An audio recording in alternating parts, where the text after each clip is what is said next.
الف لام را، یہ کتاب روشن کی آیتیں ہیں.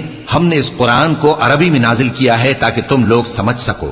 اے پیغمبر، ہم اس قرآن کے ذریعے سے جو ہم نے تمہاری طرف بھیجا ہے تمہیں ایک نہایت اچھا قصہ سناتے ہیں، اور تم اس سے پہلے بے خبر تھے.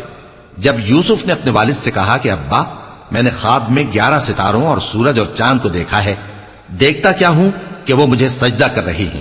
انہوں نے کہا کہ بیٹا، اپنے خواب کا ذکر اپنے بھائیوں سے نہ کرنا، نہیں تو وہ تمہارے حق میں کوئی چال چلیں گے.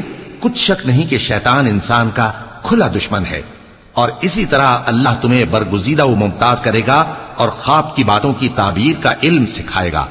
اور جس طرح اس نے اپنی نعمت پہلے تمہارے دادا پر دادا ابراہیم اور اسحاق پر پوری کی تھی، اسی طرح تم پر اور اولاد یعقوب پر پوری کرے گا. بے شک تمہارا پروردگار سب کچھ جاننے والا ہے، حکمت والا ہے.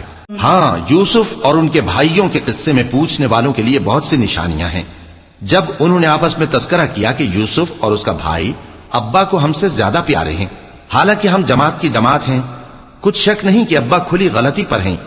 یوسف کو یا تو جان سے مار ڈالو یا کسی ملک میں پھینک آؤ، پھر ابا کی توجہ صرف تمہاری طرف ہو جائے گی، اور اس کے بعد تم نیک لوگوں میں ہو جاؤ گے. ان میں سے ایک کہنے والے نے کہا کہ یوسف کو جان سے نہ مارو، کسی اندھے کنویں میں ڈال دو کہ کوئی راہگیر اسے نکال کر کسی دوسرے ملک میں لے جائے گا. اگر تم کو کرنا ہی ہے تو یوں کرو. یہ مشورہ کر کے وہ اپنے والد سے کہنے لگے کہ ابا جان، کیا سبب ہے کہ آپ یوسف کے بارے میں ہمارا اعتبار نہیں کرتے، حالانکہ ہم اس کے خیر خواہ ہیں.